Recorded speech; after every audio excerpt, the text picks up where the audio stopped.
स्वागत है आपका YouTube channel e learning with Rukesh में। इसके पहले हम लोगों ने विभिन्न प्रकार की रेखाओं को पढ़ लिया था, जैसे अक्षांश रेखा क्या है, आर्कटिक वृत्त क्या है, उत्तरी ध्रुव, दक्षिणी ध्रुव और कर्क रेखा भारत के 8 राज्यों से होकर गुजरती है। इन सभी तथ्यों को पढ़ लिया था। आज जो हम लोग को टॉपिक पढ़नी है एनसीईआरटी भूगोल में, उसका नाम है देशांतर रेखा। मैंने इससे पहले अक्षांश रेखा हम लोगों ने पढ़ लिया था।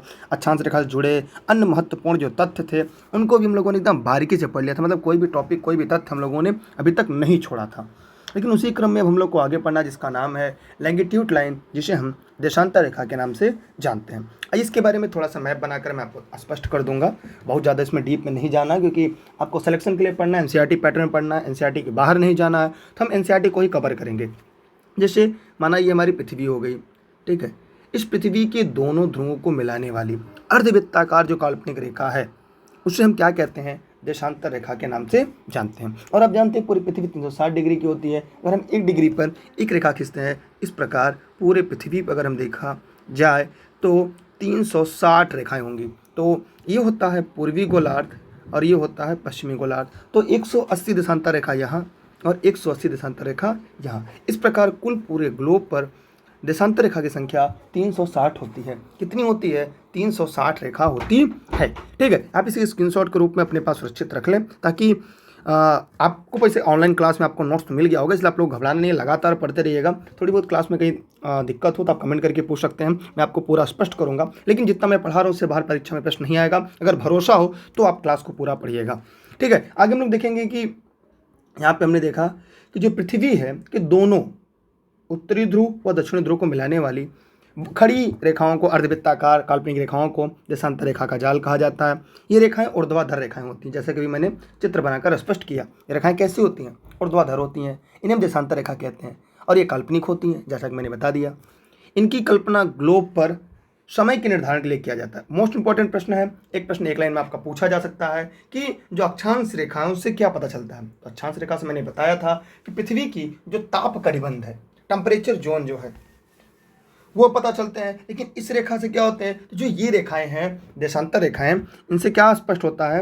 इन देशांतर रेखा से हमें समय का निर्धारण होता है। इससे पूरी दुनिया में जो अलग अलग टाइम होते हैं उनका निर्धारण जो होता है वो केवल इसी से होता है। समय का निर्धारण इन्हीं से होता है। फिर आगे हम लोग देखेंगे कि पृथ्वी पर 180 पूर्वी देशांतर तथा 180 पश्चिमी देशांतर रेखाएं हैं और कुल मिलाकर 360। अभी जस्ट मैंने बताया कि 180 प्लस 180 बराबर पूरे ग्लोब पर 360 देशांतर रेखाएं हैं। तो ये टॉपिक, मतलब यहाँ से एक प्रश्न आपका केवल बनेगा कि पूरे ग्लोब पर कितने देशांतर रेखाएं, तो आपको पता चल गया 360 है। पश्चिमी देशांतर पर 180, पूर्वी देशांतर पर 180। लेकिन कहीं तो जीरो माना गया होगा। जो वहाँ पे जीरो माना गया है उसे हम प्रधान मध्याह्न रेखा कहते हैं। और लंदन की ग्रीनविच वेधशाला से गुजरने वाली 0 डिग्री देशांतर रेखा को प्रधान मध्याह्न रेखा या प्रमुख यमोत्तर रेखा या ग्रीनविच रेखा कहा जाता है। आइए इसके बारे में थोड़ी सी बातें हम लोग भी जानते हैं और थोड़ी सी बातें हम लोग यहाँ से पढ़ेंगे भी। ठीक है, उम्मीद करते हैं आपको ये टॉपिक और वीडियो समझ में आ रहा होगा। जैसे पूरी ग्लोब हो गई, ये हमारा क्या हो गया? ये हमारा पूरा ग्लोब हो गया। इस ग्लोब में यहाँ से हमने खींच दिया 0 डिग्री। क्या खींच दिया? 0 डिग्री। अब इस 0 डिग्री में सॉरी, यहाँ पे जो 0 डिग्री है, एक मिनट, यहाँ पे जो 0 डिग्री, यहाँ से ये रेखाएं हमने खींची, ये रेखाएं हमने खींच दी। तो इस प्रकार जो दोनों रेखाएं हैं, इन रेखाओं से एक बात तो आपका स्पष्ट होता है कि कहीं ना कहीं 0 डिग्री था। क्या था? कहीं ना कहीं 0 डिग्री था। ठीक है, तो जैसे एक बार मैं दोबारा आपको बताना चाहूँगा, एक मिनट रुकिएगा। जैसे ये पूरा हमारा ग्लोब हो गया, पूरा ये हमारा ग्लोब है। इस पूरे ग्लोब में पहले यहाँ से बीचों बीच से एक रेखा खींची गई, जिसका नाम रखा गया 0 डिग्री। जब 0 डिग्री रखा गया, इसे ही हम लोग क्या कहते हैं पता है? यही ग्रीनविच रेखा, इसका मान 0 डिग्री है। ये कहाँ से गुजरता है? अगर ये पूछा जाए कहाँ से गुजरता है, तो ये लंदन से गुजरता है। कहाँ से? लंदन की वेधशाला, देखिए यहाँ पे दिया रहा है, ये लंदन की ग्रीनविच वेधशाला से होकर गुजरता है। इसलिए इसे प्रमुख यामोत्तर, प्रधान मध्यांतर या इसे ग्रीनविच रेखा के नाम से भी जानते हैं। इसे ग्रीनविच रेखा भी कहते हैं। अब इसके पूर्व की तरफ चले तो 180 रेखाएं खींची गई। कितनी? 180 सॉरी, एक घंटे के अंतराल पर, एक घंटे के 15-15 डिग्री के अंतराल पे यहाँ पे ये देखिए ये रेखाएं खींची गई हैं। तो 180 पूर्वी गोलार्ध, 180 पश्चिमी गोलार्ध, ये एकदम अच्छे से आप लोग जानते रहिएगा। ठीक है, ये ईस्ट हो गया और ये वेस्ट हो गया। और दो बातें मैं आपको और बता दूं कि देखिए जो 2 देशांतर रेखा की भूमध्य रेखा पे इनके बीच की दूरी सबसे ज़्यादा होती है। देख रहे हैं यहाँ पे इनके बीच की जो दूरी है वो सर्वाधिक है। कहाँ पर? ये देखिए इनके बीच की दूरी यहाँ पे ज़्यादा है। ज्यों ज्यों हम भूमध्य रेखा से ध्रुवों की तरफ बढ़ते हैं इनके बीच की दूरी कम होती जाती है और ध्रुवों पर जाने के बाद इनके बीच की दूरी क्या होती है? शून्य हो जाती है। इसलिए दो देशांतर रेखा के जो बीच का क्षेत्र होता है उसे क्या कहते हैं? कोई कमेंट करके बताएं। उसे गोर कहते हैं। उसे क्या कहते हैं? गोर कहते हैं। दो देशांतर रेखा के जो बीच की दूरी होती है उसे हम गोर कहते हैं। ठीक है, यहाँ तक अगर आपको समझ में आ गया होगा तो हम आगे बढ़ते हैं। तो यहाँ से हमने क्या सीखा कि पूरे ग्लोब पर 360 देशांतर रेखा होती है।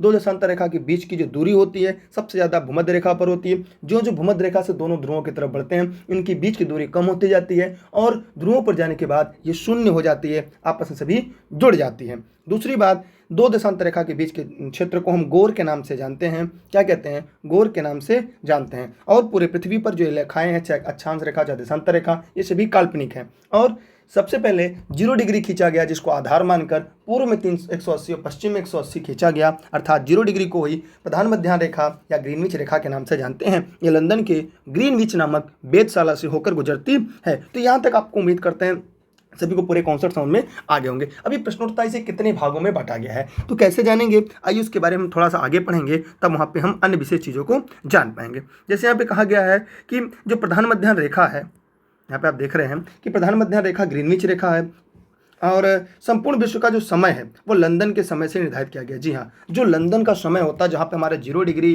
प्रधान मध्याह्न रेखा या ग्रीनविच रेखा है, उसी के समय से पूरी दुनिया का समय निर्धारित किया गया। मतलब यही समय जो है उसके आधार पर हम पूरी दुनिया का समय निर्धारित करते हैं। तो ये बात तो स्पष्ट और जानने योग्य था, लेकिन अब जो आगे इसके महत्वपूर्ण तथ्य है उन तथ्यों को हमें कैसे पढ़ना है, कैसे जानना है, आइए एक करके उन पर भी हम लोग प्रकाश डालते हैं। यहाँ पर देखिए कुछ महत्वपूर्ण बातें हैं जो हम लोग को पढ़ना और जानना भी चाहिए। एक है कि 180 अंश पूर्व एवं 180 अंश पश्चिमी देशांतर रेखाएं।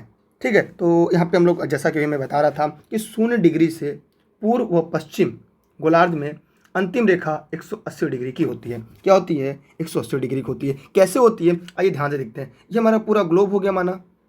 इस ग्लोब में यहाँ पे जब हमने खींच दिया 0 तो यहाँ पे हमने खींच दिया 0। अब जब 180 इधर से खींचेंगे, 180 इधर से और 180 इधर से, सर कहेंगे 180 प्लस 180 प्लस 180 प्लस 1 भी तो होगा 0 डिग्री। इसको कम करने के लिए जो इसके ठीक 0 डिग्री के पीछे रेखा होती है वह 180 होती है। माने इधर से भी 180 वही रेखा, इधर से भी जाएंगे तो 180 डिग्री वही रेखा होती है। और इसलिए यहाँ पे समय बदल जाता है। क्या होता है? यहाँ पे समय बदल जाता है। क्यों बदल जाता है? क्योंकि अभी हम आगे बताएंगे समय बदल जाता है क्या कारण है। इसलिए जो 180 अंश देशांतर रेखा होता है इसे हम क्या नाम से जानते हैं? किसी को पता है?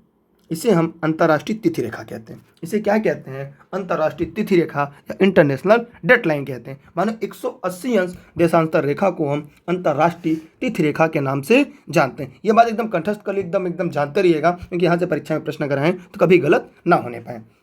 ठीक है, तो ये अलग अलग ना होकर एक ही देशांतर रेखाएं होती हैं। स्पष्ट हुआ पूरा? मैं आगे बढ़ रहा हूं अगले प्रश्न की तरफ। तो 180 देशांतर रेखा दोनों तरफ से आएंगे तो एक ही रेखा मिलती है और इसके ठीक सामने 0 डिग्री होती है। तो अगर प्रश्न आ जाए कि कहाँ से तिथि बदल जाती है तो 180 देशांतर रेखा से, इसलिए 180 देशांतर रेखा को अंतर्राष्ट्रीय तिथि रेखा के नाम से जानते हैं। तो मैं उम्मीद करता हूँ यहाँ से आपके कॉन्सेप्ट क्लियर हो जाएंगे। फिर क्या रहा है? ये अलग अलग ना होकर एक ही देशांतर रेखा। जी हाँ, 180 देशांतर रेखा एक ही है दोनों तरफ से, चाहे पूरब से जाए चाहे पश्चिम से जाए। दो देशांतर रेखा के मध्य की दूरी विषुवत रेखा पर भी मैंने कुछ देर पहले बताया था कि जो विषुवत रेखा पे है उनके बीच की दूरी 111.32 किलोमीटर है। और ये भी मैंने बताया कि जो जो विषुवत रेखा से ध्रुवों की तरफ बढ़ते हैं इनकी बीच की दूरी कम होती जाती है और ध्रुवों पर जाने के बाद इनकी बीच की दूरी शून्य हो जाती है। ठीक है, जबकि ध्रुवों पर क्रमशः घटती जाती है और अंत में क्या हो जाती है? शून्य हो जाती है। अंत में क्या हो जाती है? ये शून्य हो जाती है। अगर देखा जाए कि ये देशांतर रेखा भारत में भी इसका जो समय है उसके बारे में थोड़ा सा चर्चा करना चाहूँगा। एक मैप बनाकर मैं इस तथ्य को स्पष्ट करना चाहूँगा, क्योंकि थोड़ा सा समय आपका लूँगा, मैं ज़्यादा लंबा समय नहीं लूँगा। आप इसकी स्क्रीनशॉट करते चलिएगा और अच्छा समझते चलिएगा, क्योंकि सिलेक्शन के लिए आप पढ़ रहे हैं, ये पेड क्लास ज्वाइन किया हुआ है और आप पेड क्लास में आपको पढ़ा रहे हैं। तो जब पेड क्लास के लिए आप तैयारी कर रहे हैं तो ये मत जानिए सर डिस्प्ले पे पढ़ा रहे हैं। मैं आपको डिफाइन करना चाह रहा हूँ ताकि आपको दिखता रहे और पढ़ते रहें और समझते रहें कि पॉइंट मैं आपको अच्छे से डिफाइन करता चल रहा हूँ, क्योंकि आप सिलेक्शन के लिए जुड़े हैं। अगर आप सिलेक्शन के लिए जुड़े हैं तो मेरा उद्देश्य है कि आपको अंतिम रूप से सिलेक्शन देना, और एनसीईआरटी की भूगोल के साथ साथ मैं आपको अन्य तथ्यों को भी इसमें जोड़कर पढ़ाना चाहूँगा, ताकि कभी भी भविष्य में इलानी दुर्गे से जुड़ने वाले व्यक्ति अभी तक का जो इतिहास रहा है आगे भी कायम रहे। कम पढ़ना से ज़्यादा बेहतर होता है सटीक पढ़ना, क्योंकि सिलेक्शन के लिए सटीकता हमारे और आपके लिए सबसे ज़्यादा मायने रखती है। तो इसकी स्क्रीनशॉट कर लीजिएगा, मैं कुछ तथ्य को बताना चाहूँगा, ठीक है। तो चलिए कुछ तथ्य क्या है पहले मैं देख लेता हूँ यहाँ पे, तब चलिए यहाँ पे हम लोग कुछ तथ्य को पढ़ेंगे और कुछ तथ्य को यहाँ से जानने का प्रयास करेंगे, ठीक है। ये हमने सादा पेज ले लिया एक तरह से, और इसी पेज पे हम लोग कुछ चीज़ें ड्रा करेंगे और ड्रा करके जानने का प्रयास करेंगे। उम्मीद करते हैं अब आपको समझ में आना शुरू हो जाएगा। देखिए ये हो गया हमारा पूरा ग्लोब, ये हो गया हमारा पूरा ग्लोब, ध्यान समझिएगा। यहाँ से हो गया ये 0 डिग्री, इसे हम प्रधान मध्याह्न रेखा कहते हैं। फिर हमने बताया कि इसको पूर्वी गोलार्ध कहते हैं, ईस्टर्न हेमिस्फीयर, ये हमारा वेस्टर्न हेमिस्फीयर है। और यहाँ पे ये रेखाएं हैं, देशांतर रेखा, जैसे कि मैंने आपको स्पष्ट रूप से पढ़ा के बता भी दिया। अब इसके बारे में और हम लोग को क्या क्या बातें जाननी है वो यहाँ पे लिखते चलिएगा। ये पूरी पृथ्वी है, ये एक दिन में पूरी पृथ्वी घूम जाती है। जब एक दिन में पूरी पृथ्वी घूम जाती है, माने एक दिन में कितने, माने 24 घंटे में, 24 घंटे में पृथ्वी कितनी घूमती है, 360 डिग्री घूमती है। कितना, 360 डिग्री। ये तो आप लोग को पता है ना, 300, मेरी आवाज़ भी सुन रहे हो, देख भी रहे हैं, 360 डिग्री घूमती है। अब जब 360 डिग्री घूमने में उसे 24 घंटे का समय लगता है, तो एक घंटे में पृथ्वी कितनी घूमेगी, तो एक घंटे में पृथ्वी कितनी घूमेगी, तो हम ये जानते हैं 360/24 कर देंगे, काटेंगे तो हो जाएगी 15 डिग्री। तो हमने यहाँ पे देखा कि पृथ्वी को एक घंटे, अर्थात इसे हम कह सकते हैं 60 मिनट कह सकते हैं ना, हम समझ जाएंगे ना आप, 60 मिनट में यह 15 डिग्री घूमती है। कितना, 15 डिग्री, माने एक घंटा में यह पृथ्वी इरेज हो गया अचानक से, सॉरी फिर से मैं बता दे रहा हूँ कि पूरी पृथ्वी है जैसे 24 घंटे में, मैं दोबारा मैं समझा दे रहा हूँ, 24 घंटे में कितना घूमती है, 360 डिग्री घूमती है। तो एक घंटे में कितना घूमेगी, इधर गुणे में उधर जाएगा, भागे में जाएगा, तो एक घंटे में पूरी पृथ्वी 360/24 इरेज कर देंगे तो 15 डिग्री। माने हमने देखा कि एक घंटे में जो हमारी पृथ्वी है वो कितना घूमती है, 15 डिग्री घूमती है।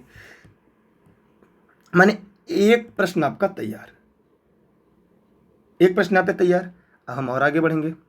अब हम ये जानते हैं एक घंटे को हम 60 मिनट भी कह सकते हैं। 60 मिनट में हमारी पृथ्वी कितनी घूमती है, 15 डिग्री घूमती है। एक डिग्री कितने में घूमेगी, तो 60/15 बराबर 1 डिग्री, ये कटेगा तो 1 डिग्री पृथ्वी को घूमने में 4 मिनट का समय लगता है। ये 2 की पॉइंट आप तुरंत स्क्रीनशॉट कर ले, क्योंकि अभी हो सकता है गलती से इरेज हो जाए इस बार भी। तो ये 2 की पॉइंट ऐसे हैं जिसे आप नोट डाउन कर लें, सभी लोग जो लोग वीडियो को लाइव देख रहे हैं। माने एक घंटे में पृथ्वी 15 डिग्री घूमती है और 1 डिग्री घूमने में से 4 मिनट का समय लगता है। अब पूरे ग्लोब को एक एक घंटे में बांटा गया है। जब एक एक घंटे में बांटा जाएगा पूरे ग्लोब को, तो कितने समय कड़ीबंध बनेंगे, तो पूरे ग्लोब को कितने समय कड़ीबंध में बांटा गया है, कभी कमेंट करके बताएं। तो सीधी सी बात है कि 24 घंटे में बांटा गया है, तो 360 घंटे हैं, तो एक एक घंटे में बांटा गया है, तो 24 कड़ीबंधों में बांटा गया है। तो 24 कड़ीबंध का मतलब क्या है कि अगर हम यहाँ पे छोटा सा ग्लोब बनाएं, ये हो गया हमारे 0 डिग्री,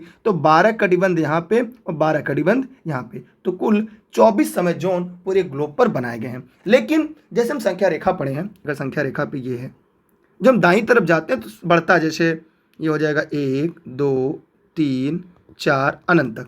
लेकिन बाईं तरफ आते हैं तो घटता है, -1 -2 -3, इस तरह से घटता जाता है। उसी तरह यहाँ पर है, जब हम पूर्वी गोलार्ध की तरफ चलते हैं, जब हम पूर्वी गोलार्ध की तरफ बढ़ते हैं तो समय जुड़ता है, और जब पश्चिमी गोलार्ध की तरफ जाते हैं तो समय घटता है। तो ये 2 बातें हमें और आपको स्पष्ट रूप से जानना ही नहीं है, याद करके रखना है, रट्टा मार के रखना है।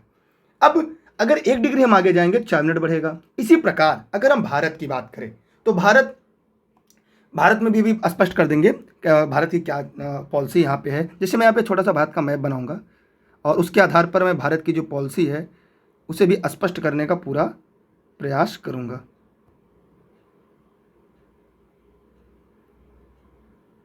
ठीक है, माना ये हमारा भारत है। ठीक है, बहुत अच्छा, नहीं काम चलो, मेरा आपका भारत मैंने बना दिया। अब इस भारत में दो चीजें देखने को मिलेंगी, एक पश्चिमी बिंदु और एक पूर्वी बिंदु। तो जो पश्चिमी बिंदु है, भारत पूर्वी गोलार्ध का देश है, याद रखिएगा। भारत उत्तर पूर्वी गोलार्ध, क्योंकि भारत यहाँ पे है लगभग, तो भारत उत्तर पूर्वी गोलार्ध का देश है, इसका समय प्लस होगा। तो यहाँ पे जो है ये है जो ये 68 डिग्री 7 मिनट से लेकर ये अरुणाचल प्रदेश 97 डिग्री 25 मिनट तक फैला है। मतलब भारत 68 डिग्री 7 मिनट से लेकर कहाँ तक, 97 डिग्री 25 मिनट तक भारत फैला हुआ है। तो मतलब यहाँ से यहाँ तक का दोनों का डिफरेंस अगर हम आप देखें तो कितना मिलता है, लगभग 30 डिग्री का।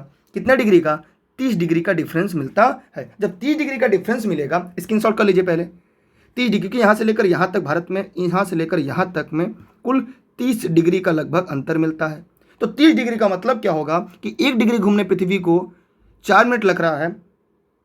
ठीक है, 1 डिग्री घूमने में 4 मिनट लग रहा है, तो 30 डिग्री घूमने में 30 गुणे 4 बराबर 120 मिनट, मतलब 2 घंटे का। माने पृथ्वी भारत में पश्चिमी से लेकर पूर्वी छोर तक में कुल कितना, 2 घंटे का अंतराल आता है। कितने का, 2 घंटे का अंतराल होता है। अब इसको और सरल भाषा में समझे, अगर ये अरुणाचल प्रदेश और ये गुजरात है, ये पूर्व में है, ये भी पूर्व में, ये भी पूर्व में, याद रखिएगा ये दोनों पूर्व ही है, पूर्वी गोलार्ध ही है, लेकिन ये भारत का, इंडिया का ये पूर्वी गोलार्ध है। एक मिनट रुकिएगा, मैं थोड़ा स्पष्ट अच्छे से कर दूं। ये इंडिया का पूर्वी गोलार्ध है, पूर्वी छोर है, और ये इंडिया का पश्चिमी छोर है। सूर्योदय भारत में कहाँ होगा, पूर्व में होगा। अगर सूर्योदय अरुणाचल प्रदेश में, ध्यान समझिएगा, 5 बजे सुबह होगा, तो गुजरात में 2 घंटे बाद, क्योंकि सूर्योदय पूर्व में होता है, तो जो गुजरात में सूर्योदय होगा वो 7 बजे होगा। ये बातें आप स्पष्ट रूप से याद कर लीजिए, स्पष्ट रूप से जानते रहिए। यहां से 2 प्रश्न बनता है कि अगर सूर्योदय अरुणाचल प्रदेश में 5 बजे हो रहा है तो गुजरात में कितने, गुजरात में 7 बजे होगा, 2 घंटे बाद होता है। अब भारत में ही एक ही देश में इतना बड़ा समय अंतराल है, इसको दूर करने के लिए भारत के बीचों बीच से एक मानक रेखा खींचा गया और कहा गया जो भारत के बीचों बीच बचेगा वो पूरी दुनिया में बचेगा। ये कहाँ से खींचा गया, ये उत्तर प्रदेश के नैनी से, इलाहाबाद प्रयागराज के नैनी से, कहीं मिर्जापुर देता है, कहीं औराई देता है, इन्हें प्रयागराज के नैनी से खींचा गया था। कितने भी खींचा गया था, ये जो रेखा खींची गई ये 82 1/2 डिग्री। इसको ऐसे भी लिख सकते हैं हम, 82 डिग्री 30 मिनट, 82.5 डिग्री पर ये भारत का मानक समय। माने जो भारत के बीचों बीच बचेगा वो पूरे भारत में बचेगा। अब भारत का मानक समय जब निकल गया तो कितना निकला, आइए उस बारे में जानते हैं। पहले इसकी स्क्रीनशॉट आप क्लिक कर लें, अभी गलती से इरेज हो जाएगा तो आप आंसर मिटा दिए। तो इस प्रकार 1 डिग्री घूमने में पृथ्वी को 4 मिनट का समय लगता है, 82.5 डिग्री आने में कितना, तो प्लस 5 घंटा 30 मिनट। तो भारत GMT से, प्रधान मध्याह्न रेखा से भारत का समय 5.5 घंटा आगे है, और यह भारत के 5 राज्यों से होकर गुजरता है। कमेंट बॉक्स में आप कमेंट करके बताइए वह 5 राज्य कौन कौन से हैं जहां से यह रेखा होकर गुजरती है। मैं उम्मीद करता हूं कि जितने लोग इस वीडियो को लाइव देख रहे थे उन सभी के कॉन्सेप्ट ये पूरी तरीके से क्लियर हो गए हैं। अगर अभी तक आपके कॉन्सेप्ट क्लियर नहीं हुए हैं तो कमेंट करके हमें जरूर बताइएगा। मैं उम्मीद करता हूं कि अब यहाँ से कोई दिक्कत नहीं होगा। मैं एक बार पूरा रिवाइज करता चलता हूं, और आप जैसे इंग्लैंड में अगर 1 बजे कोई मैच खेला जा रहा है तो भारत में उसका प्रसारण कब होगा, 5.5 घंटा बाद होगा, मतलब 6:30 बजे होगा। अगर कोई मैच भारत में 7:30 बजे हो रहा है, इंग्लैंड में कब होगा, तो जब पश्चिम दिशा में जाएंगे समय घट जाएगा। भारत में 7:30 बजे हो रहा है तो वहाँ पे 2 बजे होगा। तो यह कॉन्सेप्ट आप समझ लेंगे तो कभी भी जीवन में आपको यहाँ से जो तथ्य आते हैं, जो प्रश्न आते हैं, कभी भी गलत नहीं होंगे। और यहाँ से जो मेन पॉइंट था वो मैंने लिखवा दिया। पहला क्या कि 1 घंटे में पृथ्वी 15 डिग्री घूमती है और 1 डिग्री घूमने में 4 मिनट का समय लगता है। अगर आपने हमारी वीडियो को 15 मिनट देख लिया, इसका मतलब आप पूरे पृथ्वी जो हमारे 1 डिग्री हमने घूम लिया। इसलिए सूर्योदय सबसे पहले पूर्व दिशा में होता है, सूर्यास्त पश्चिम दिशा में होता है। तो भारत का जो पूर्वी सिरा है अरुणाचल प्रदेश, सूर्योदय वहाँ पहले होता है और सबसे बाद गुजरात में होता है, जबकि दोनों भाग पूर्वी है क्योंकि ये पूर्वी गोलार्ध में ही भारत है। लेकिन भारत के परिप्रेक्ष्य में देखेंगे तो 97 डिग्री पूर्व में है और 68 डिग्री पश्चिम में है। लेकिन अगर पूरी दुनिया में देखेंगे तो भारत पूर्वी गोलार्ध का देश है। भारत GMT से 5.5 घंटा आगे है, 82 डिग्री पर है, यह बात आपको समझ में आ गया। और देशांतर रेखा क्या है, भारत का मानक समय क्या है, 82 डिग्री 5 घंटा 30 मिनट लंदन से आगे है। इतनी चीज़ अगर आपको समझ में आ गई हो तो अब हम वीडियो को आगे बढ़े।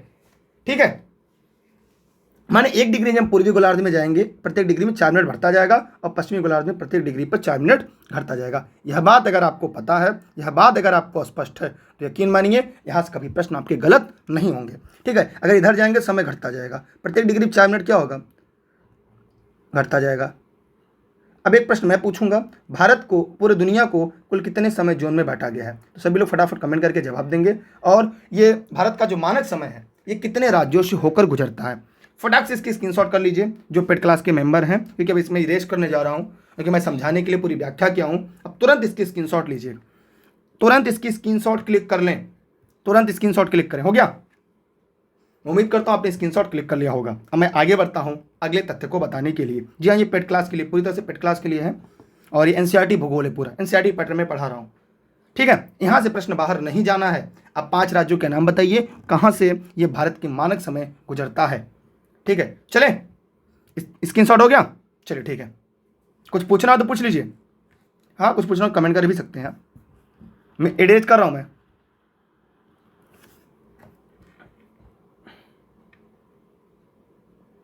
चलिए, अब देखिए यहाँ पे हम लोगों ने देख लिया, अब कुछ की पॉइंट है उसको भी देख लेते हैं हम लोग। हमने देखा कि दो देशांतर की मध्य की दूरी ये होती है 111.32 किलोमीटर विषुवत रेखा पर होती है, लेकिन ध्रुवों पर इनके बीच की दूरी 0 किलोमीटर होती है। कितनी होती है? 0 किलोमीटर। यह देशांतर रेखा 5 राज्य से, जैसा कि मैंने भी बताया था, कहाँ से? उत्तर प्रदेश, मध्य प्रदेश, छत्तीसगढ़, उड़ीसा, आंध्र प्रदेश, 5 राज्यों से होकर गुजरती है। जस्ट अभी मैंने बताया था भारत का मानक समय जो है 82.5 डिग्री, 82 से ही 1/2 डिग्री है। जस्ट मैंने भी बताया था। जो उत्तर प्रदेश के गोपीगंज, भदोही, प्रयागराज का नैनी, प्रयागराज का नैनी, कहीं मिर्जापुर आदि देता है। भारत के मानक समय देशांतर समय से 5.5 घंटे आगे हैं, प्लस 5 घंटा 30 मिनट आगे है, जैसा कि मैंने अभी आपको पूरी तरीके से स्पष्ट रूप से समझा दिया था। तो मैं उम्मीद करता हूँ यहाँ से सारे कॉन्सेप्ट आपको समझ में आ गए होंगे। मैं आगे बढ़ रहा हूँ अगले प्रश्न की तरफ, अगले तथ्य की तरफ, ताकि आपको ये सारे कॉन्सेप्ट पूरी तरीके से क्लियर हो जाएं, कोई दिक्कत ना रहे आपको। ठीक है, इसकी नोट्स आपने पेड क्लास के अगर लिया होगा तो आपको इसकी नोट्स ऑलरेडी मिली होगी, एनसीईआरटी पैटर्न की नोट्स आपको। देशांतर रेखा और समय, तो समय के मापने का सबसे अच्छा साधन पृथ्वी, चंद्रमा, ग्रहों की गति है। जैसा कि मैंने अभी आपको स्पष्ट रूप से बता दिया कि पृथ्वी पश्चिम से पूर्व दिशा की तरफ घूमती है, इसलिए सूर्योदय पूर्व में होता है, सूर्यास्त पश्चिम में होता है, सूर्य स्थिर रहता है। आदि तथ्य को मैंने पूरी स्पष्ट तरीके से आपको व्याख्यात्मक रूप से बता दिया। अब हम देखते हैं स्थानीय समय। पृथ्वी पर किसी विशेष स्थान के सूर्य की स्थिति के परिकलित समय स्थानीय समय कहा जाता है। देखिए, सूर्य जिस स्थान पर सीधा चमकता है उस स्थान का क्या कहते हैं? उसे हम परिकलित समय को स्थानीय समय कहते हैं। स्थानीय समय का अनुमान सूर्य के द्वारा बनने वाली परछाई से लगाया जाता है। जब परछाई छोटी होती है, जब सूर्य सर के ऊपर होता है तो दोपहर में 12 बजते हैं। दोपहर में सबसे छोटी और सूर्योदय तथा सूर्यास्त के समय लंबी परछाई होती है। सीधी सी बात है। क्यों ऐसा होता है? क्योंकि जब दोपहर होता है, जैसे हम और आप अगर दोपहर में खड़े हैं तो सूर्य हमारे सर पर होगा। जब सूर्य पर सर होगा तो परछाई कैसे बनेगी? और यही सूर्य जब यहाँ पर होगा तो क्या होगी? परछाई क्या होगी? बड़ी बनेगी। परछाई क्या होगी? बड़ी बनेगी। लेकिन जब हम कहते हैं ना, बचपन से पढ़ते आ रहे हैं कि जब सूर्य सर के सीधा ऊपर होता है तो कितने बजते हैं? दिन के 12 बजते हैं। ठीक, यही इसी को हम स्थानीय समय के नाम से जानते हैं। उम्मीद करते हैं ये तथ्य आपको समझ में आ गया होगा। तो इस तथ्य की भी स्क्रीनशॉट लेते चलिए आप। ठीक, सूर्योदय में सूर्यास्त के समय सूर्य तिरछा होता है, इसलिए हमें क्या होता है? परछाई बड़ी बनती है। लेकिन दोपहर के समय परछाई हमारी छोटी हो जाती है क्योंकि सूर्य हमारे सर के ऊपर आ जाता है। ठीक, सूर्य नहीं आता, पृथ्वी चलते हुए आती है क्योंकि 24 घंटे में चक्कर लगाती है। इस तथ्य को भी आगे हम लोग को समझना है। ठीक है, तो मैं आगे बढ़ रहा हूँ। उम्मीद करता हूँ ये तथ्य आपको समझ में आ गया होगा। अब आते हैं प्रमाणिक समय की बात करते हैं, क्योंकि अभी इसके बारे में भी हम लोगों ने थोड़ी सी चर्चा की थी। देखिए, जो प्रमाणिक समय है किसी भी देश के ठीक मध्य से गुजरने वाले प्रमाणिक देशांतर के स्थानीय समय को संपूर्ण देश का प्रमाणिक समय माना जाता है। जैसे भारत का क्या माना जाता है? 82.5 डिग्री पूर्वी देशांतर, जैसा कि मैंने स्टार्टिंग में बता दिया। और 82.5 डिग्री में कैसे? तो देखिए, 82.5 डिग्री को 4 से गुणा करेंगे क्योंकि 1 डिग्री घूमने में 4 मिनट का समय लगता है, तो 330 मिनट। 330 मिनट इसे घंटे में बदलेंगे तो ये हो जाएगा +5 घंटा 30 मिनट। क्या हो जाएगा? +5 घंटा 30 मिनट। तो यह इलाहाबाद के नैनी से गुजरता है और यह अंतर्राष्ट्रीय मानक समय 0 डिग्री प्रमुख यमोत्तर से 5.5 घंटे, 5 से 1/2 घंटे अर्थात 5.5 घंटा आगे रहता है। ये मैंने ऊपर मैप बनाकर, चित्र बनाकर, डायग्राम बनाकर आपको अच्छी तरीके से स्पष्ट कर दिया। ग्रीनविच पर स्थित प्रमुख यामोत्तर सूर्य जिस समय आकाश के सबसे ऊंचे बिंदु पर होगा उस समय उस देशांतर पर स्थिति सभी स्थानों पर दोपहर होगी। मैंने आपको अभी बता दिया कि जब हमारे सर के ऊपर सूर्य होता है तो उस स्थान पर दिन के 12 बजे होते हैं। कितने बजे होते हैं? दिन के 12 बजे होते हैं। तो ये सारी बातें जो है आप लोग को याद करके रखना चाहिए, क्योंकि आपके लिए सबसे ज़्यादा महत्वपूर्ण है। देखिए, ये छोटे छोटे प्रश्न पूछे जाते हैं, खासकर जब एनसीईआरटी की बात करते हैं तो एनसीईआरटी में इस तरह के तथ्यों को कई बार दिया गया और हमारे परीक्षा में एनसीईआरटी के बाहर पूछता नहीं। तो जब एनसीईआरटी के बाहर नहीं पूछता तो हम क्यों बाहर किताबें पढ़ें?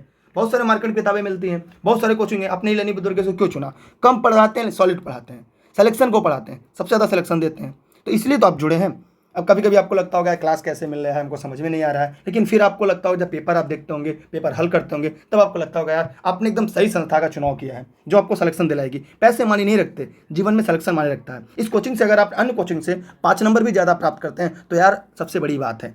यहाँ पे नोट्स भी मिलते हैं, आपको क्लासेज भी मिल रही हैं। सबसे महत्वपूर्ण हमारी कोचिंग की जान नोट्स है आपको, जो सबसे पहले उपलब्ध हो जाती है। देखिए, पृथ्वी पश्चिम से पूर्व की तरफ चलती है, मैंने आपको पहले बता दिया, इसलिए सूर्योदय क्या होता है? पूर्व दिशा में होता है। ग्रीनविच में पूर्व में उनका समय आगे होता है, पूरब में जो होता है आगे होता है, इसलिए सूर्योदय सबसे पहले अरुणाचल प्रदेश में होता है, भारत में। और जो पश्चिम में उनका समय पीछे रह जाता है, जैसे हमारा गुजरात है। अगर सूर्योदय अरुणाचल प्रदेश में 5 बजे तो गुजरात में 7 बजे होगा, 2 घंटे बाद होगा। ठीक है, तो ये 2 घंटे बाद का जो सिलसिला है इस सेम है, पूरब पश्चिम का मामला है। तो सूर्योदय पूरब में पहले होता है, इसलिए पश्चिम में समय बाद में होगा। तो जो पूरब के देश है वहाँ सूर्योदय पहले होगा, पश्चिम के देश में सूर्योदय बाद में होगा। एक छोटा सा प्रश्न है, 180 अंश देशांतर रेखा को किस नाम से पुकारते हैं? कमेंट करके जवाब दीजिएगा, वो मैंने आपको अभी बता दिया था।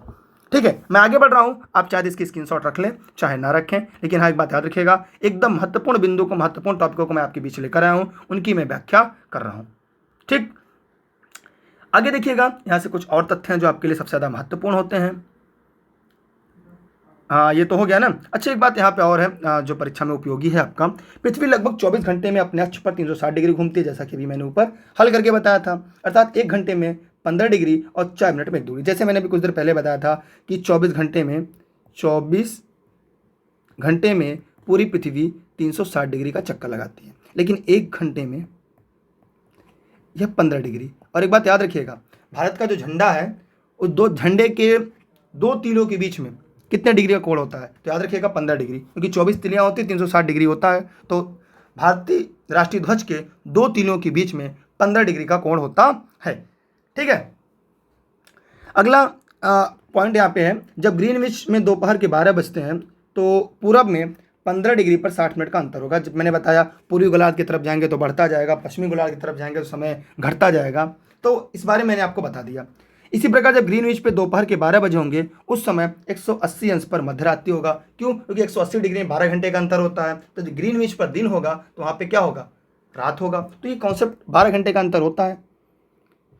तो चलिए आगे बढ़ते हैं। देश के आधार पर कुछ देश के मानक समय अलग अलग होते हैं। भारत में मानक समय 1 है, लेकिन बहुत सारे देश हैं, जैसे रूस के पास 11 मानक समय है, अमेरिका के पास 9 मानक समय है, लेकिन भारत के पास 1 मानक समय है जो है 82.5 डिग्री है बस। तो जो देश की फैलाव होता है, विस्तार होता है, क्षेत्रफल होता है, उसके आधार पर उनका मानक समय रखा जाता है। तो रूस के 11 मानक समय है, अमेरिका के 9 मानक समय है, भारत के 1 मानक समय है।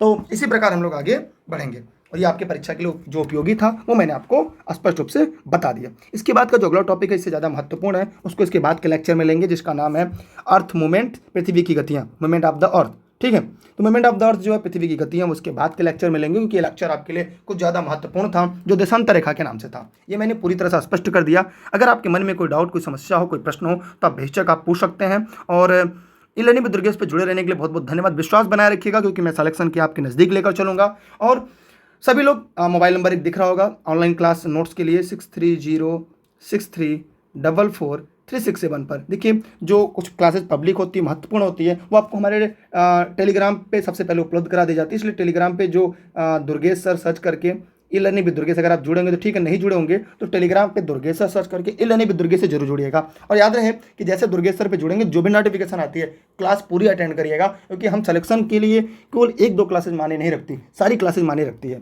तो अगर आप पेड के मेंबर है तो भी वो क्लास पढ़ते रहिए और यहाँ पर भी आपको मिलता रहेगा। विश्वास और धैर्य दोनों बनाए रहिए, हम अंतिम रूप से आपको चयन यहाँ से मिलेगी, इस बात की मैं गारंटी लेता हूँ। लेकिन हाँ, एक बात ध्यान रहे, अपनी तैयारी करते रहिएगा, नोट्स पूरा प्रॉपर वे में तैयार कर लीजिए। समय मिले नोट्स को अपनी कॉपी में अपने और शॉर्ट वे में लिख सकते हैं, और समय समय पर मैं आपको लगातार अपडेट भी देता रहूँगा। और इसलिए आप सभी को बहुत बहुत धन्यवाद इस वीडियो को जुड़े रहने के लिए, अंत तक देखने के लिए, और साथ में नोट्स बनाते रहिए, समझते रहिए। और जब हम प्रश्नोत्तर की सीरीज कराते हैं तो आप प्रश्नोत्तर की सीरीज में जुड़े रहिएगा, प्रश्नों को हल करिएगा, फिर ये देखिएगा आपको कितना आया कितना नहीं आया, क्या मैंने जो पढ़ा परीक्षा में सीधा पूछा गया नहीं, इन सभी तथ्यों का पूरा समावेशन हो जाएगा, पूरी तरह से स्पष्ट हो जाएगा। तो उम्मीद करता हूँ आपको ये सारे कॉन्सेप्ट पूरी तरह से समझ में आ गया होगा। मैंने एक प्रश्न पूछा था कि 180 अंश देशांतर रेखा क्या कहते हैं, तो 180 अंश देशांतर रेखा को अंतर्राष्ट्रीय तिथि रेखा कहते हैं, क्योंकि वहाँ पर एक तरफ अगर सोमवार है तो एक तरफ मंगलवार होता है। क्यों? क्योंकि अगर यहाँ पे जैसे मान लेते हैं, यहाँ पे अगर हमारी अंतर्राष्ट्रीय तिथि रेखा है तो यहाँ से लेकर यहाँ तक घूम कर आने में एक चक्कर में 360 डिग्री हो जाता है, और 360 डिग्री बराबर 24 घंटे का अंतर होता है। ठीक है, तो एक दिन आगे एक दिन पीछे होता है, इसलिए अंतर्राष्ट्रीय तिथि रेखा को 180 अंश देशांतर रेखा को हम अंतर्राष्ट्रीय तिथि रेखा के नाम से जानते हैं। एक छोटा सा प्रश्न मैं पूछूंगा, उसका जवाब आप कमेंट सेक्शन में जरूर दीजिएगा। 2 देशांतर रेखा के बीच की दूरी को क्या कहते हैं? तो बहुत बहुत धन्यवाद आप सभी को। अक्षांश रेखा देशांतर रेखा से पूरे प्रश्न हो चुके हैं। जो अक्षांश और देशांतर रेखा काल्पनिक रेखाएं होती हैं, और इनके बारे में हमने पूर्ण रूपेण स्पष्ट कर दिया एनसीईआरटी के आधार पर। इससे बाहर कुछ नहीं आएगा, यकीन मानिए, और अपने बेस्ट देते रहिए, मेहनत से पढ़ते रहिए। उम्मीद करता हूं कि एक छोटा सा प्रश्न और है कि ठीक है, कि उत्तर प्रदेश में ये ग्रीनविच रेखा कितने राज्यों से होकर गुजरती है, ये इसका जवाब दीजिएगा। और हम सिलेक्टेड क्वेश्चन पढ़ाते हैं, क्योंकि आप इतना तो अनुभव हो गया है कि जीएस के अंतर्गत कहाँ सिलेक्शन होता है। तो बहुत बहुत धन्यवाद सभी का, bye bye, best of luck, जय हिंद, जय भारत।